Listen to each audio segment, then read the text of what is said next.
Good afternoon, everybody. Today we shall start with the module 3. We'll discuss the syllabus from module 3.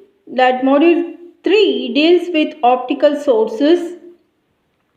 The principal light source used for fiber optic communication application are heterojunction structured semiconductor, laser diode and light emitting diode, that is LED. A major difference between LED and laser diode is that optical output from an LED is incoherent, whereas from a laser diode is coherent.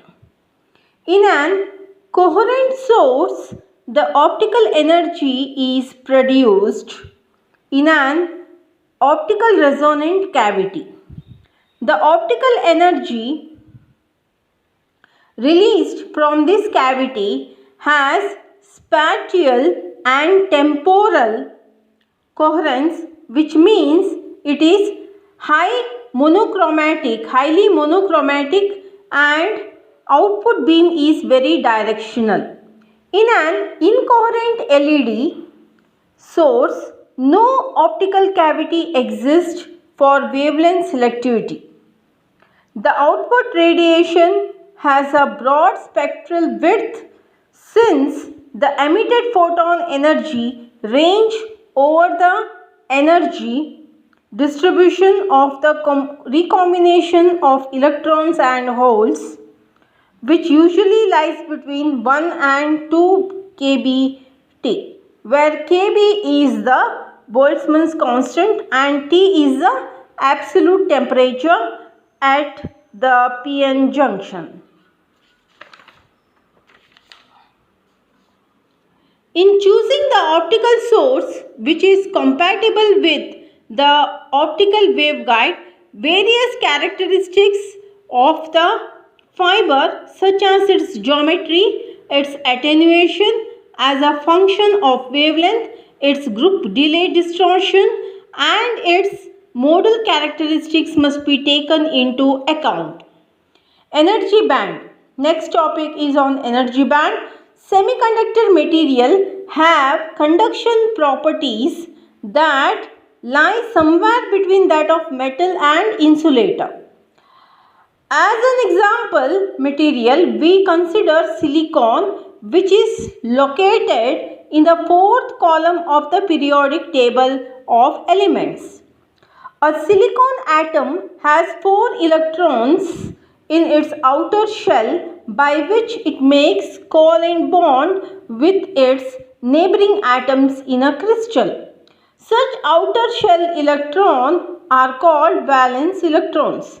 The conduction property of a semiconductor can be interpreted with the aid of the energy band diagram as shown in the figure below. You can see here, this is the valence band, this is the conduction band, this is the energy gap, and electron transition takes place from the valence band creating a hole into the conduction band.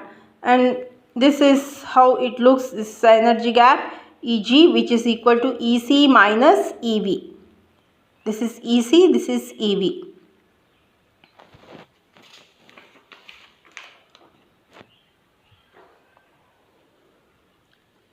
In a semiconductor, the valence electron occupies a band of energy levels called the valence band. As I told you just now, this is the lowest band of allowed state. The next higher band of allowed energy levels for the electron is called the conduction band.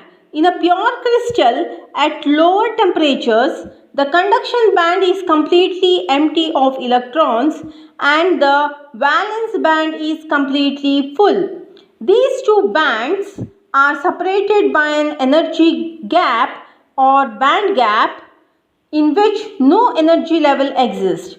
As the temperature is raised, some electrons are thermally excited across the band gap. For silicon, this excitation energy must be greater than 1.1 eV, which is the band gap energy. Both for the free electrons and the holes are mobile within the material so that both electrons and holes can contribute to the electrical conductivity. An electron in the valence band can move into the vacant hole. This action makes the hole move into the opposite direction to the electron hole. When an electron propagates in a semiconductor, it interacts with the periodically arranged constituent atoms of the material and thus experiences external forces. The relationship F is equal to ma. The effect of all the forces exerted on the electron Fext, that's Fext, within the material are incorporated into me, that is the mass.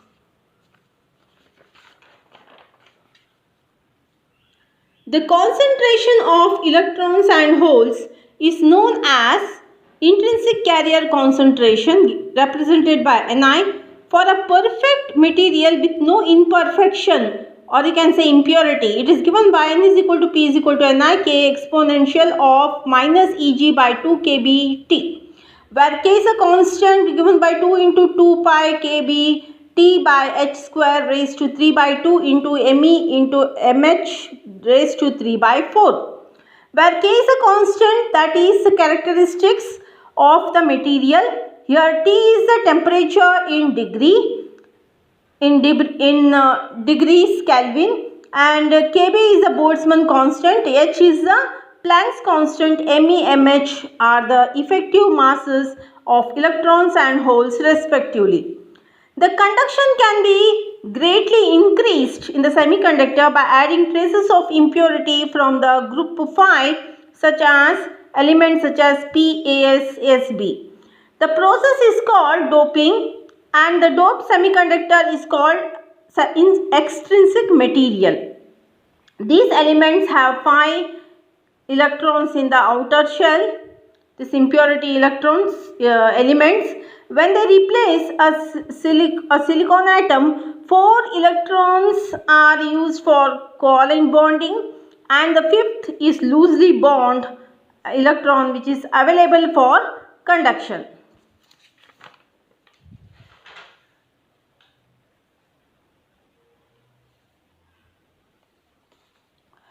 As shown in the figure below,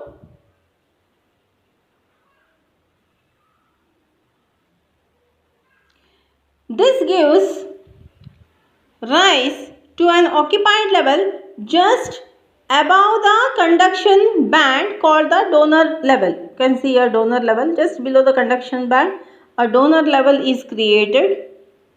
The impurities are called donor because they give up an electron to the conduction band. This is reflected by the increase of free electron concentration in the conduction band as shown in the figure 4. See here. So this increases, you can see here, number of electron by adding the impurity.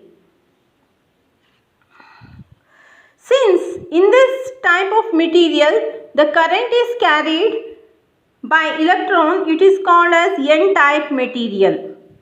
The conduction can also be increased by adding group 3 elements which have the 3 electrons in the outer shell. In this case, 3 electrons make covalent bond and a hole with properties identical to that of the donor electron is created. This gives rise to an unoccupied level just above the valence band.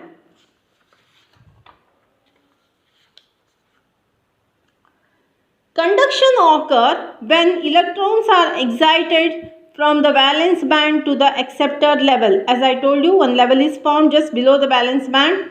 Correspondingly, the free electron concentration increases in the valence band. This is called p-type material.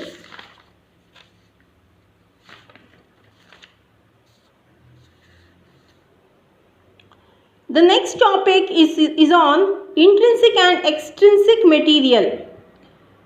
A perfect material containing no impurity is called an intrinsic material because the thermal vibrations of the crystal atom, some electrons in the valence band gain enough energy to be excited to the conduction band.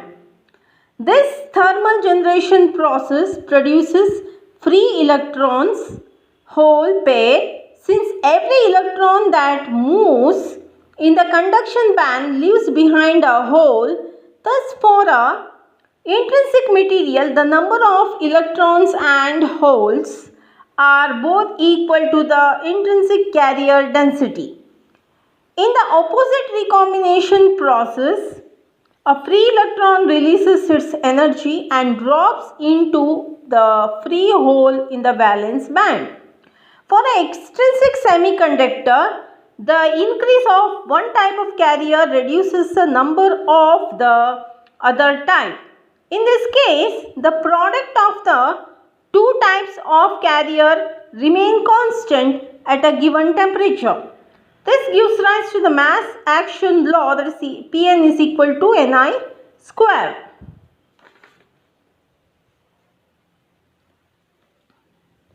Which is valid for both intrinsic and extrinsic material under thermal equilibrium. Since the electrical conductivity is proportional to the carrier concentration, two types of charge carriers are defined for this material. Majority carriers refers to the electron in the n-type material or the holes in the p-type material. Minority carriers refers to either holes in the n-type material or to electrons in the p-type material. So this is a p-n junction. Can you see here? It is a p-n junction.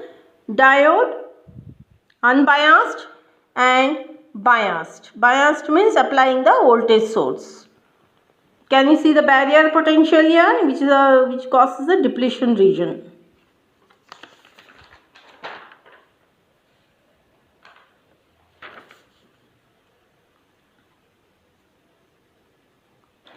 So the doped N and P type semiconductor material by itself serves only as a conductor. To make devices out of these semiconductors, it is necessary to use both type of material. That's why the junction between the two material region, which is known as p-n junction, is responsible for the useful electrical characteristics in semiconductor devices. As you just saw the figure, when a p-n junction is created, the majority carriers diffuse across it.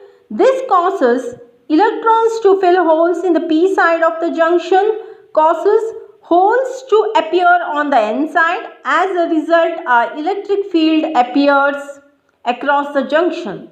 This field prevents further net movement of charge once equilibrium has been established. Since the electrons and holes are located into a covalent bond structure, this region is called either the depletion region or the space charge region.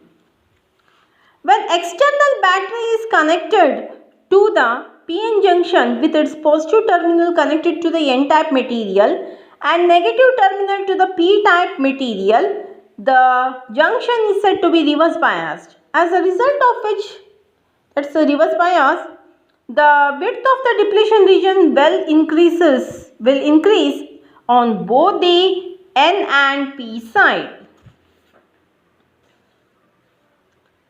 This increases the barrier potential and prevents any majority carriers from flowing across the junction. Minority carriers can move with the field across the junction. When the p-n junction is forward biased, the magnitude of the barrier potential is reduced.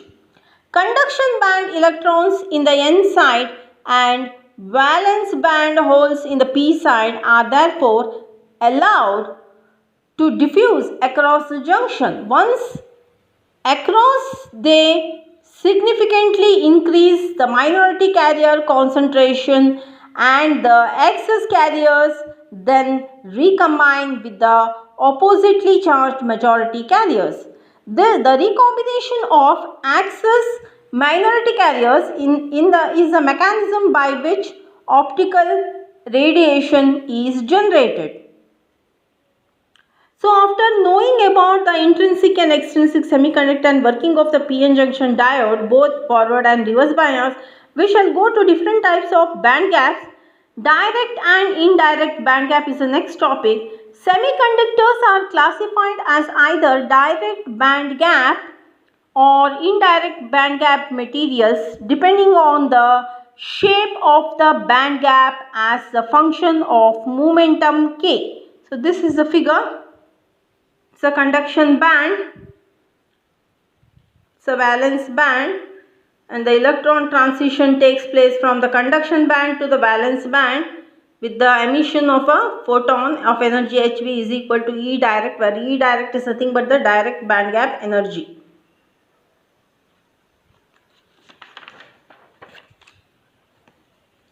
Now just now we saw the figure. This figure shows the photon emission for a direct band gap material. The simplest and most probable recombination process will be that where the electrons and holes have the same momentum value. This is a direct band gap material. So this figure you can see, second figure, in which there is a conduction band, valence band, indirect band gap energy. There are different levels here, different levels are there. Here the level is giving I induced plus EPH, while this level gives you the energy of HV equal to I induced minus EPH of different momentum. So here, for this is an example for indirect band gap material energy band diagram. So the conduction band is minimum and the valence band maximum energy level occurs at different values of momentum. Here, band to band recombination must involve a third party to conserve momentum. So photon serves this purpose.